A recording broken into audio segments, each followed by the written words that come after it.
The young and the restless spoilers shock for days. Chance Chancellor had been absent from Genoa City, his usual presence missed by friends and family. Behind the scenes, he was chasing a dangerous lead, one that had drawn him into the dark underbelly of criminal activity. His mission? To uncover evidence proving Sharon's innocence, a quest that had led him directly to the sinister duo of Ian Ward and Jordan. The two fugitives had resurfaced in Genoa City, leaving chaos in their wake. Their appearance was no coincidence. They thrived on destruction and had their sights set on a much bigger plan.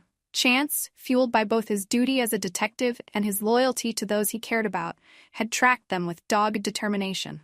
But Ian, ever the manipulative mastermind, had noticed the shadow trailing his every move. The trap is set.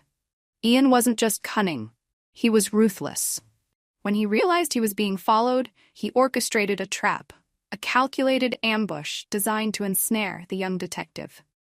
As Chance pursued the pair into the outskirts of Genoa City, he found himself in an unfamiliar forest. The dense trees and eerie silence gave him an uneasy feeling, but he pressed on, determined to catch them.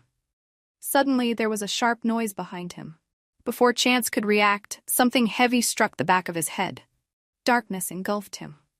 Awakening in captivity. When Chance regained consciousness, his head throbbed and his surroundings were unfamiliar. He was tied to a chair in a dimly lit, musty room, a basement perhaps, or an old bunker. In front of him stood Ian Ward, his cold eyes glinting with amusement, and Jordan, whose smirk sent chills down Chance's spine.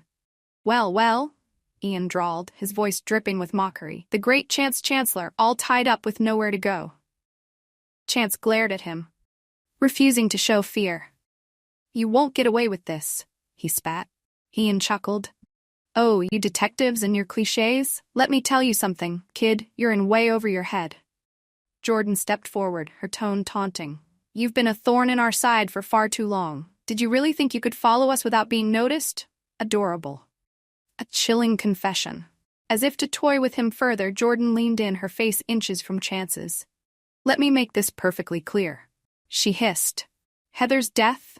That was me. She screamed, you know. It was exhilarating. Chance's blood ran cold. Heather, a close friend and ally, had been killed in what was thought to be a random act of violence. Now, hearing Jordan admit to it so casually ignited a fire within him. Why? He demanded, his voice trembling with a mix of rage and sorrow. Why? Jordan repeated with a laugh. Because I could. Because I wanted to see if you'd crumble. And now, you'll be joining her soon enough. Ian nodded in agreement. You've interfered in our business for the last time, Chance. You're not escaping this, and no one is coming to save you.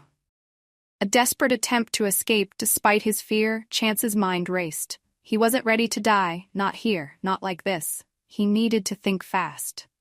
While Ian and Jordan argued over their next move, Chance subtly worked at the ropes binding his wrists. The knots were tight, but desperation fueled his efforts. He noticed a rusted pipe nearby, just within reach if he could free his hands. Ian turned to Chance, catching his struggle. You're wasting your energy, Ian sneered, but Chance wasn't about to give up. You think you're untouchable, Ian? He shot back. You think no one will find you? Genoa City is full of people who won't stop until you're behind bars.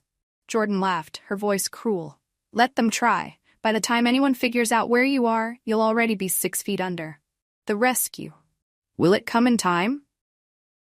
Back in Genoa City, Chance's disappearance hadn't gone unnoticed. Abby Newman, his wife, had grown increasingly worried. She knew Chance well enough to sense when something was wrong. Turning to Paul Williams and Ray Rosales for help, she pleaded with them to track him down. Meanwhile, Sharon, the very person Chance was trying to protect, was racked with guilt. She couldn't shake the feeling that his absence was connected to her legal troubles. Determined not to let another person suffer on her behalf, she began piecing together clues about Ian and Jordan's whereabouts. The clock was ticking. Ian and Jordan's bold threats. Back in the bunker, Ian decided it was time to raise the stakes. You know, Chance, I could just end it now, he mused, holding a knife and inspecting its blade.